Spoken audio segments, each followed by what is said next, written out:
Good afternoon. Man, I am stuffed. So the nice thing about, I guess, the world in today's environment is the sheer variety of choices.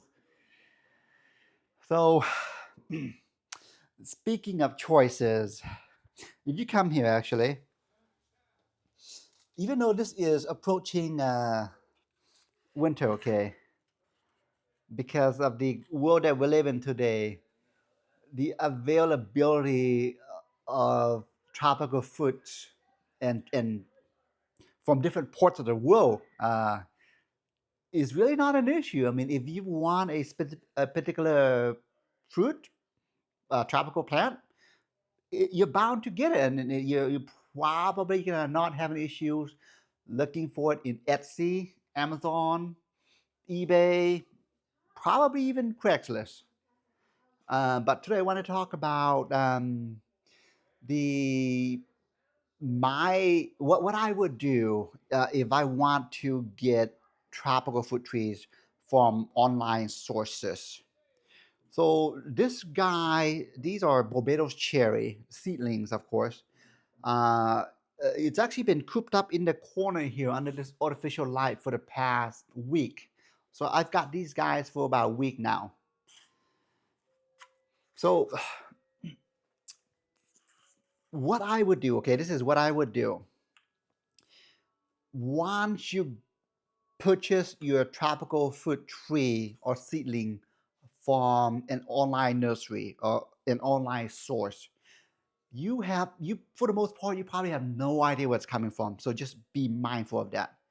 So in my case, these came from Florida, which I was surprised that they were able to ship him here to California, just because California's got a very strict agricultural control. But no issues with these guys. Uh, in the past, I've had trees shipped from Hawaii, trees shipped from Puerto Rico, um, usually within the U.S. territories. I have yet to gone international, but that's probably going to be the next approach. But assuming your state or the country allows you to import these, online is going to be the best bet. And for the most part, when I get the trees online, they're usually either seedlings or super young. I do not like the idea of getting mature, grafted, or earlier trees. And for those, I just take the hour to an hour and a half drive to LA or Sacramento and just get those trees from the local nurseries. The problem with those is you need the mature trees to be healthy, like optimal health, in order to make it in the Central Valleys, winter and summer. But seedlings, totally different situation. So you gotta imagine, okay? These were when they came in, they were in a box, no sunlight, no light, period, for 4 or 5 days in transit to here. So first thing you want to do is take them out gently and water them. If you notice, I've been putting water in the bowl here, and it just sucks it up. So that's the first thing you should do is unpack, water them as soon as you can, then put them in underneath a filtered sun or in its full shade. So I'll take you to the front. Sorry, had lots of family members coming in because it is a day to Thanksgiving.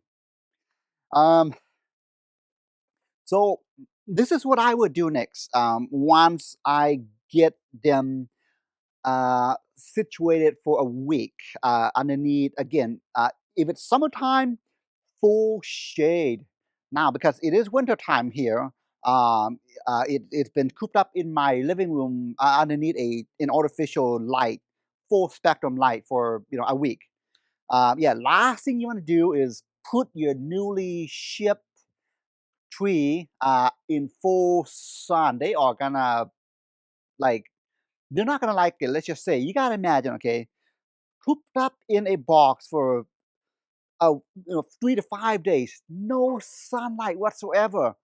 they are gonna go into shock once you expose them to sunlight. So you wanna gradually expose them to your climate, especially summertime. So now, if you notice, these are like tiny. So I'm gonna go and upsize them. Couple of options. Nothing wrong with terracotta pots. These are great. The nice thing about these is they are porous in that they actually absorb water. And at the same time, they are permeable in that it allows for the exchange of oxygen. So it's breathable and at the same time sucks up water as well, which would mean a couple of things. Here's some considerations, okay? You're gonna have to water it more often than you would if you were using a plastic container. And because of the exchange of gas, oxygen, the roots are gonna be kept cool. Great for summertime, not good for winter. So wintertime, I like to keep these in a controlled climate, whereas the plastic containers, great for winter, okay for summer, but you're gonna wanna be mindful of sun, shining directly in the pots because it is gonna be really hot. So just be mindful of that. And of course, with plastic containers, they are like, well, it weighs next to nothing. Uh, Really cheap. I mean, they're everywhere. So no, I don't have a preference on either way. I just like these just because I've got them here. So in terms of size, I would. It's my recommendation that you upsize it to the container appropriate to the size of the tree seedling. In this case, this should be fine. I would, for example, not use these. You certainly can. It's just not my recommendation. The problem with these is when you water it, the water is gonna usually go towards the side, which would result in the middle, which would be where the plant would be, not getting any water at all, or very little water. So upsize them when appropriate. The ingredient that I use, half sand, half peat moss. In fact, I've already mixed up the ingredients here. So half sand, half peat moss, and just for the heck of it, I'm gonna just throw some perlite in here as well. It just helps with aeration. So perlite it looks a lot like styrofoam, but they're not. They're essentially popped volcanic rock. It helps with aeration to the roots, which is what these guys would prefer. So I'm just gonna throw some in there.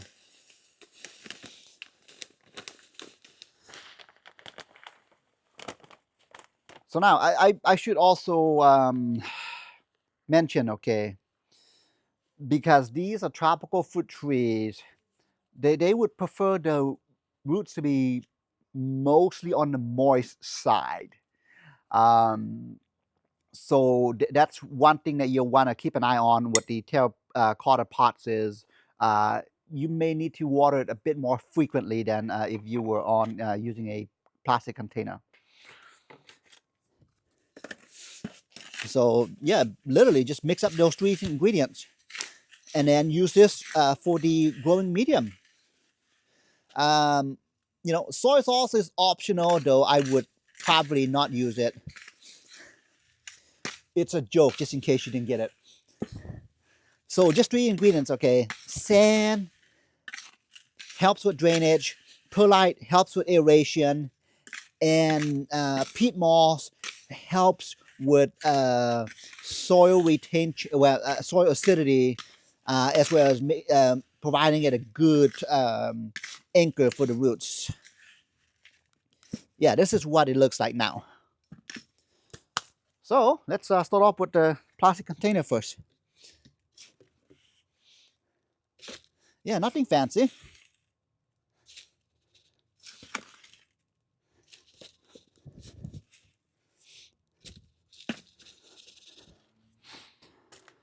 So now the nice thing I will say about the Barbados cherry is the fact that they grow crazy fast. Yeah, these guys are insanely fast grower. So it wouldn't surprise me that it's gonna be quadrupled size by this summer.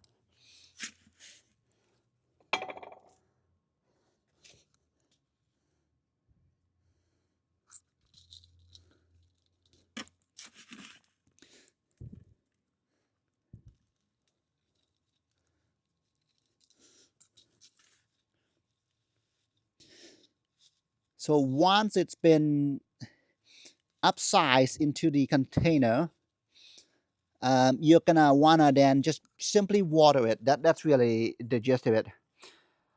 I would not fertilize them even summertime. I would not fertilize them until at least 2 weeks because they are really in no position to uptake any nutrients as of now because you're trying to get them adjusted to the new environment, the new climate. So that's really it. And again, because this is winter time, I'm not gonna even fertilize them at all. Instead, I'm just gonna kind of keep the soil moist to the touch. Look at that. Yeah, the roots are just ready to come out.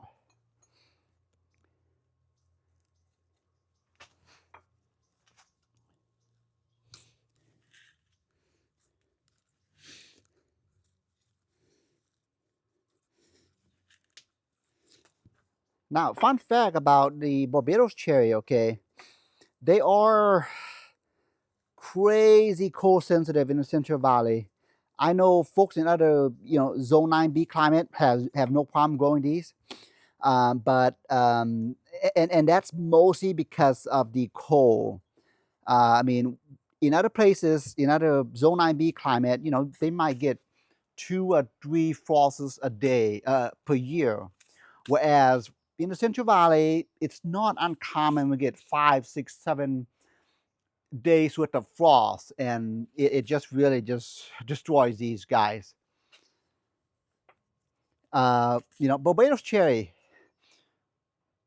it's got the highest vitamin C of, well, basically anything known to mankind. One cherry fruit contains enough vitamin C for the average adult, which would mean do not consume more than 27 individual berries in a sitting. You may actually hit your vitamin C's toxicity. So just eat one a day. You're good. So that's really the gist of it. At this point, I'm gonna, because I've got the saucer here, I'm gonna put this guy in my home where it is nice and warm, but at all not humid. It's not ideal for these guys. Tropical, slight humidity. Whereas this guy, I'm gonna actually put in my heated greenhouse, uh, set at 50 degrees, 99% humidity. So we're gonna see which one grows faster. But I have a feeling it's gonna be the one that's exposed to the cold but more humid. So that's really it. That's the gist of ordering and upsizing tropical fruit trees and seedlings. So, all right, have a good afternoon.